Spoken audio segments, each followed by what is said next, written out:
Muy buenos días, muy buenas tardes, muy buenas noches a todos los que se encuentren a lo largo y ancho de la República de Panamá y también los que nos escuchan a nivel mundial en esta su página Dios es más grande, tu amigo y hermano Jacob Perea Ellis, Ministerios Queruso. Y en esta ocasión queremos compartir una poderosa palabra, una palabra que da vida, una palabra que da ánimo, una palabra que da esperanza, una palabra que también nos confronta para cambiar nuestra vida espiritual, hacer un cambio, hacer una metanoia. Una metanoia es la palabra arrepentimiento, pero también hacer una metamorfosis para poder entonces tener una vida agradable a Dios. Y en esta ocasión queremos compartir un tema que está en Mateo capítulo 12, versículo 6. Mateo capítulo 12, versículo 6, un texto que hemos tocado mucho, pero quiero tocar algunos puntos preponderantes que probablemente nos va a ayudar a tener una vida agradable a Dios, una vida que nos confronte un cambio de actitud en cuanto a el propósito de Dios. Y dice el texto, pues os digo que uno mayor en el templo está aquí. Pues os digo que uno mayor que el templo está aquí. La versión de las Américas dice, pues le digo que hay algo mayor en el templo que el templo aquí. Algo mayor que el templo está aquí. Y el tema que quiero tocarle a ustedes es, tenemos algo mayor que el templo, mucho mayor que el templo. ¿Quieren saber qué es algo mayor que el templo? Pues a continuación quiero como propósito enfocar y determinar lo importante que es para el cristiano saber lo bueno o lo extenso de lo que es Cristo en nuestras vidas. Cristo como la verdadera prominencia, Cristo como lo mejor que existe o lo mejor que hay para nuestra vida espiritual, que nos conlleva y nos ayuda al propósito de Dios. Sin Cristo no podemos entender el propósito de Dios. Sin Cristo no podemos entender todo lo que concierne al antiguo pacto, porque Cristo es el antitipo, el tipo y el cumplimiento. En este contexto, los discípulos estaban recogiendo espigas y el día de reposo. Y los fariseos precisamente tenían confrontación con Jesucristo, porque todo el contexto está hablando desde el versículo anterior de que Jesucristo venía sanando a muchas personas, y en el contexto de este texto también estaba sanando a un hombre que tenía la mano seca, y precisamente se quejaban los fariseos de que él lo hacía el día de reposo. No obstante, también lo que estaba ocurriendo con los judíos o los discípulos que estaban recogiendo espigas el día de reposo. Pero Jesucristo usa dos puntos importantes para desarticular las artimañas de estos discípulos, de estos fariseos que estaban constantemente recriminando a Jesús y buscando la manera en la cual él podía caer para entonces acusarlo de sedición. Es decir, de alguien que iba en contra de la ley de ellos, alguien que iba en contra de Moisés, alguien que iba en contra de Abraham, porque ellos tenían a Abraham como su padre, ellos tenían a Moisés como el dador de la ley al cual ellos usaban en el templo, y también en el contexto de Israel, de la nación de Israel, y por ende nadie podía usurpar esa posición que tenía Moisés o que tenía Abraham, pero en este caso Moisés, porque ellos tenían la ley de Moisés como algo sagrado y el templo representaba para ellos lo más sagrado. Y Jesús tenía una contestación a la queja de ellos, porque ellos le preguntan, ¿por qué tus discípulos recogen espigas el día de reposo? Y sabemos que las espigas es parte de lo que eran los granos de la cebada. Era considerado el trigo, la cebada, el arroz, el maíz, etcétera, eran considerados como lo más productivo en Israel. Y recoger trigo o recoger espiga representaba la actitud de la cosecha que hacían anualmente los judíos para posiblemente ofrecer al templo, ofrecerla a Dios, a Yahweh, a Jehová, aquellas primicias para él contentarse acerca de la nación o acerca de lo que ellos le ofrecían a él, es decir, teniéndolo como primer lugar. Sin embargo, la queja de Jesús hacia ellos es usando dos puntos preponderantes. Primero le habla acerca de David, ¿ok? En el versículo 3, ¿ok? Del capítulo 12, recuerden, estamos. Y recuerden que ellos estaban hambrientos. Eso es considerado igual a lo que hicieron ellos allá con el pan de la proposición, ¿ok? Que era el pan de llamado la proposición o la exposición, que era el nombre hebreo que representaba nombre de la presencia. Eso era lo que significaba pan de la proposición. Pero me llama poderosamente la atención de que Jesucristo los confronta a ellos y les dice categóricamente de que ellos tenían por mayor importancia la enseñanza externa que el espíritu de la ley. El espíritu de la ley era el amor, el cual ellos no lo veían. El espíritu de la ley era la misericordia, el cual ellos no lo veían. Y por ende, Jesucristo muchas veces los recriminó cuando ellos le hablaban acerca del día de reposo, porque también el día de reposo no solo que era considerado como el día en el cual ellos debían o deberían descansar de sus obras humanas. Sin embargo, Cristo, el Padre y el Espíritu Santo nunca dejan de trabajar. De hecho, Jesucristo se pone como igual al Padre cuando él dice en el capítulo 14, en el capítulo 15 del libro de Juan, mi Padre y yo trabajamos y todavía trabajamos, lo cual implica que no fue un reposo en el cual era literal, sino que era un reposo de cesar de hacer algo, no significando que él deja de trabajar, porque él es espíritu, él es eterno, él es Dios, ¿ok? Y él sigue trabajando desde la eternidad y hasta la eternidad. Si él dejara de trabajar, nosotros no existiéramos. Si él dejara de trabajar o si él descansaría, nosotros ya estuviésemos extinguidos. ¿Por qué? Porque no se dormirá el que guarda a Israel. En el capítulo 40 de Isaías también lo ejemplifica, como él eterno, como él es el único, no se dormirá el que guarda a Israel. Por ende, era importante que ellos supieran de que Cristo tenía una postura mayor que Moisés, Cristo tenía una postura mayor que el templo y Cristo tenía una postura mayor que la misma ley en sí. Cristo no quebrantó la ley, pero Cristo se pone por encima de la ley. Y esto lo podemos ver categóricamente en el contexto cuando Jesucristo utiliza el ejemplo de aquellos sacerdotes que entraron o que estaban trabajando el día sábado, en Números capítulo 24, Números capítulo 12, estaban trabajando en el templo, en el tabernáculo y también obviamente el día de reposo en el templo, ofreciendo sacrificios, porque había una ley que decía de que ellos podían ofrecer sacrificios al sumo sacerdote, no obstante, el pueblo no podía trabajar humanamente el día de reposo, pero cada obra sea necesidad, cada obra sea de necesidad de hambre o necesidad fisiológica, o también que tenía que ver con amor o ayuda al prójimo, no era extinguido o no era restringido. Y ellos tenían una mala interpretación de la ley. Y ellos sabían que la ley no prohibía que ellos hicieran eso. Pero Cristo usó el ejemplo tanto de David comiendo el pan de la proposición cuando Saúl lo estaba persiguiendo, ¿ok? Y él les dio de ese pan, que era el pan sagrado, que era el pan que probablemente solamente lo podían obtener los sacerdotes o lo podían comer los sacerdotes. Pero Jesús dijo, si él no murió, si David no murió, porque Dios había entendido que era una necesidad que ellos tenían. Escuchen esto, la ley no fue solamente dada para subyugar, la ley fue dada para darle libertad al hombre, al ser humano, pero el hombre o los judíos o los hebreos o los fariseos no estaban aplicando la ley. Así también como en el antiguo pacto, como el pueblo de Israel, tanto los sacerdotes como los que trabajaban en el templo no estaban dándole un sentido correcto a la ley. Por ende Jesús dijo, si Dios permitió que David diera de ese pan y era una necesidad, recuerden, el día de reposo no tiene que ver con la necesidad, como hoy en día algunos lo malinterpretan y dicen que no pueden comer el día sábado, que no pueden hacer algunas cosas el día sábado, etcétera, etcétera.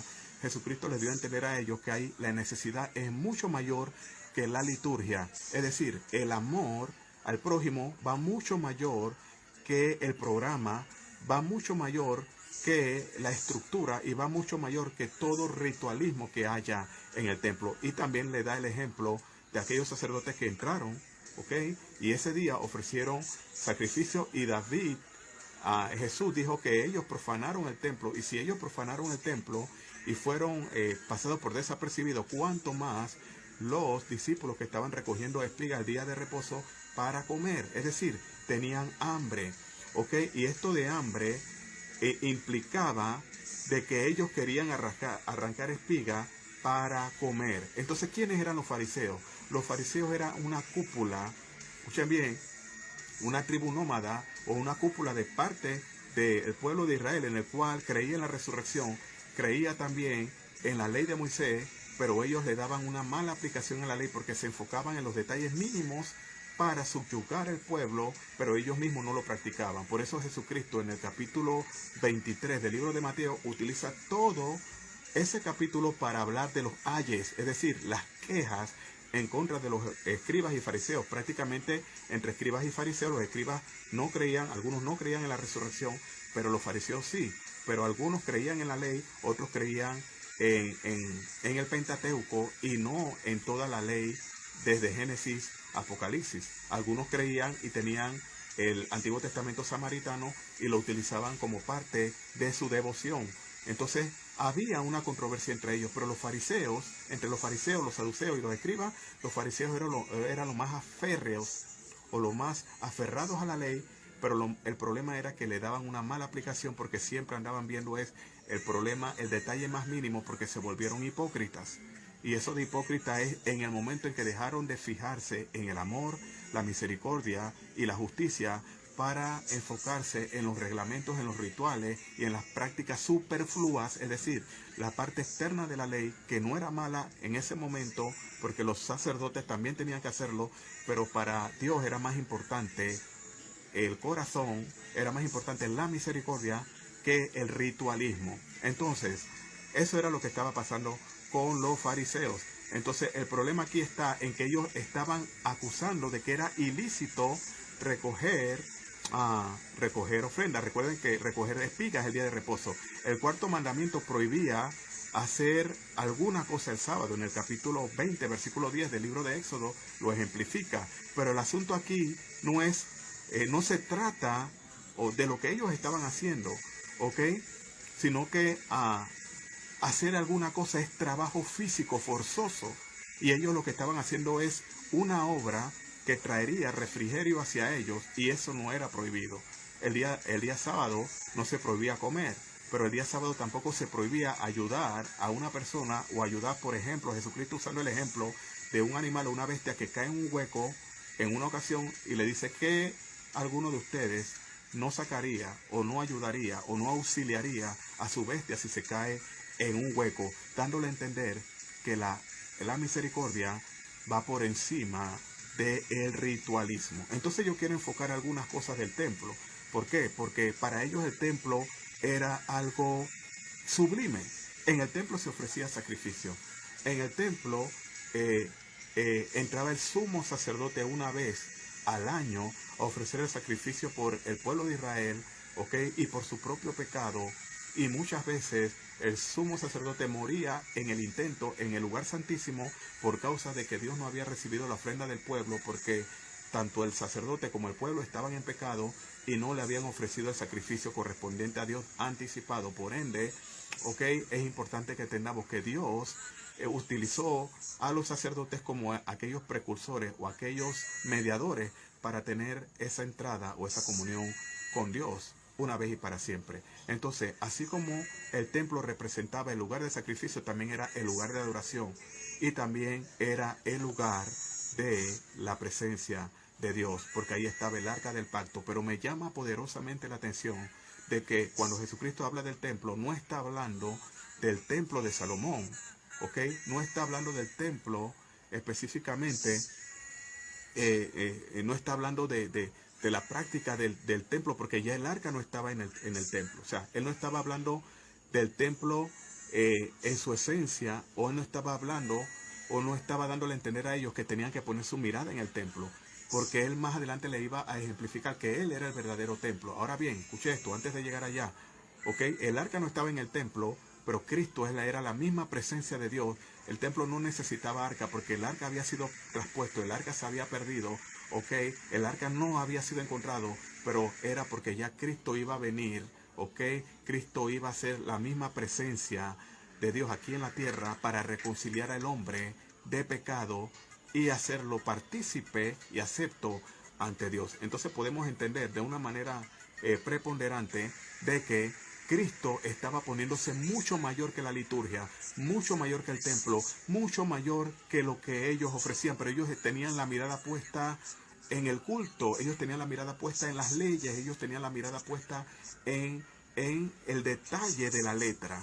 Ahora bien, cuando Jesucristo dice, he aquí uno mayor, ahí está utilizando una palabra importante que es la palabra mega. Esa palabra mega implica algo superior. Escuche esto, porque este es el punto del tema, este es el punto del rema para esta noche, para este momento. Cuando él está diciendo uno mayor, él está diciendo, aquí hay uno que tiene mayor relevancia. Aquí está hablando de uno que tiene mayor preponderancia. Y aquí está hablando de mega. La palabra mega es lo que nosotros utilizamos para hablar de tecnología, ¿ok? Pero mega es algo grandemente reconocido. Mega es algo fuerte. Mega es algo abundante. O sea, lo que Cristo estaba diciendo es, yo soy mucho más abundante que el templo. Yo soy grandemente superior al templo. Él estaba diciendo, yo soy extremadamente mejor que el templo. Entonces Jesucristo está diciendo, yo soy la causa en la cual todos ellos hablaron acerca de el templo. Yo soy el cumplimiento de todas las cosas que estaban adentro del templo, del lavacro, del candelabro, del pan de la proposición, ¿ok? De también el arca del pacto. Todo lo que estaba dentro del templo era una tipología de Cristo. Y Cristo se atrevió a decir, he aquí uno mayor que el templo. ¿Qué nos está dando a entender?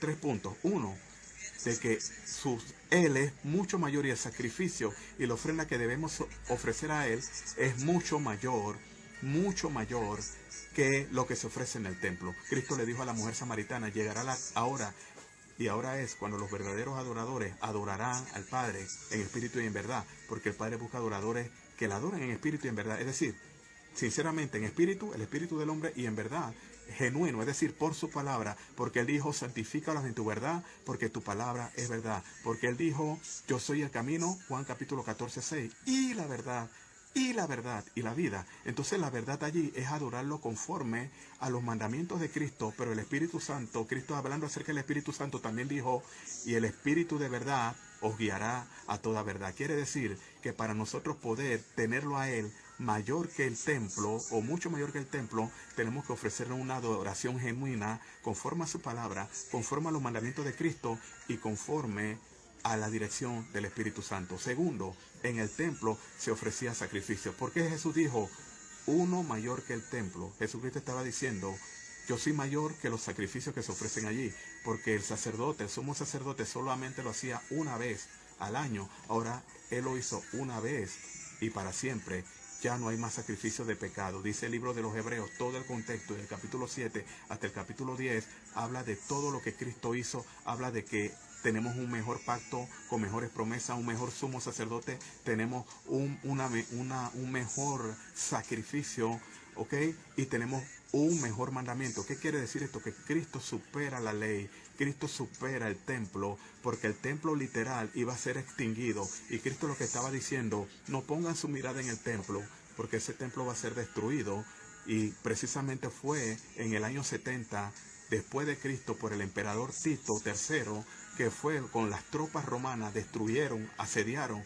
No obstante, como dice Mateo capítulo 24, que ese contexto está hablando de la destrucción del templo, y eso ocurrió en el año 70 después de Cristo, en esta era, y Jesucristo está diciendo, no pongan su mirada en este templo. De hecho, el mismo Jesús dijo, en ese contexto de Mateo 24, no quedará piedra sobre piedra, todas estas cosas serán destruidas. Pero en otro contexto dice, yo derribaré este templo en 3 días y al tercer día lo levantaré, hablando de su muerte, es decir, que Él y resurrección.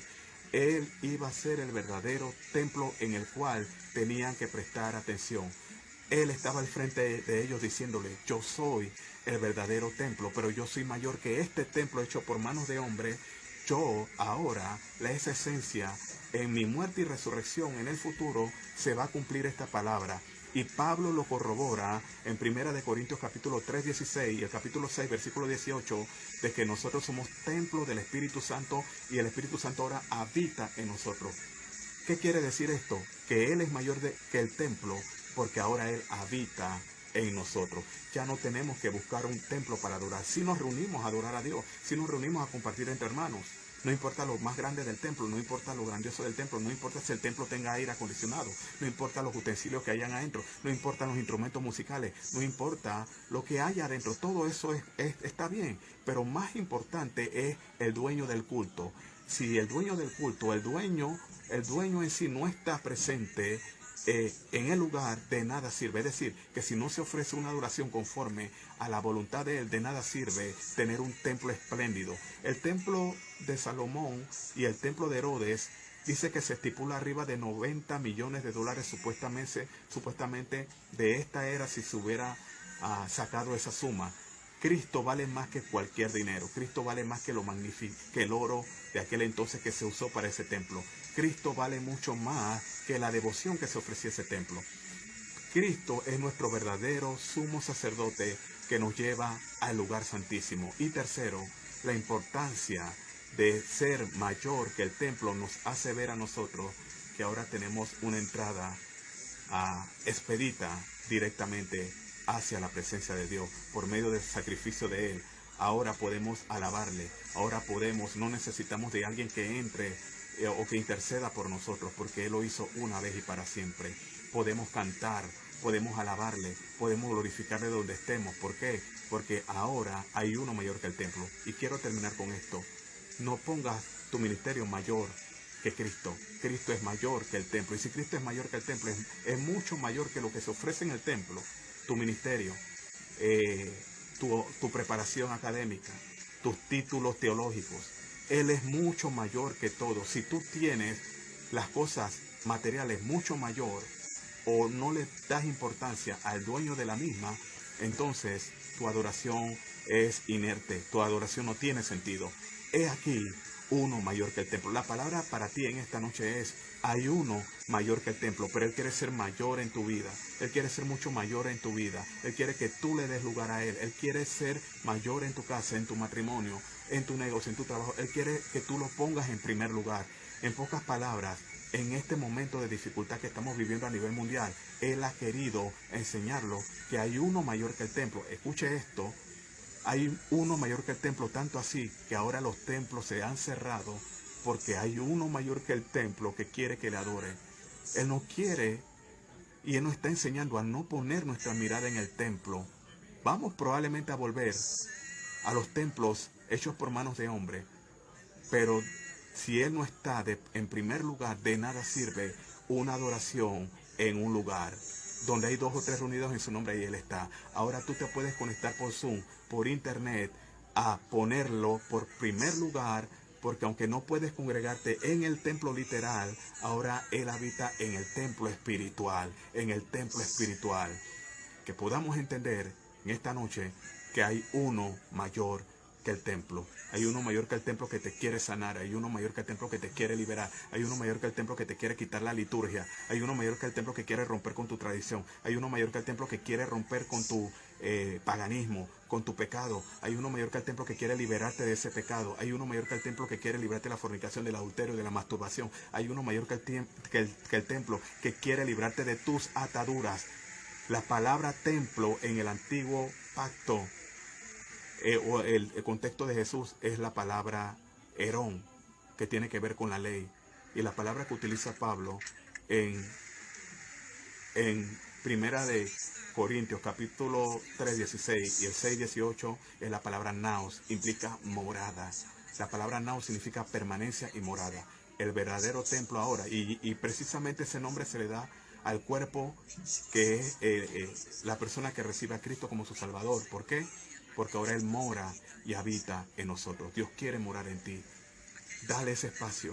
En el nombre de Jesús, permite que Él haga morada en ti, obedeciendo su palabra, obedeciendo su mandamiento, recibiéndolo como su Salvador y poniéndolo en primer lugar. Dios te bendiga, que puedas compartir esta palabra, que va a bendecir a muchas personas. Tu amigo y hermano Jacob Queruso Ellis, Jacob Perea Ellis, el Queruso, Ministerio Queruso, Mensajeros del Reino.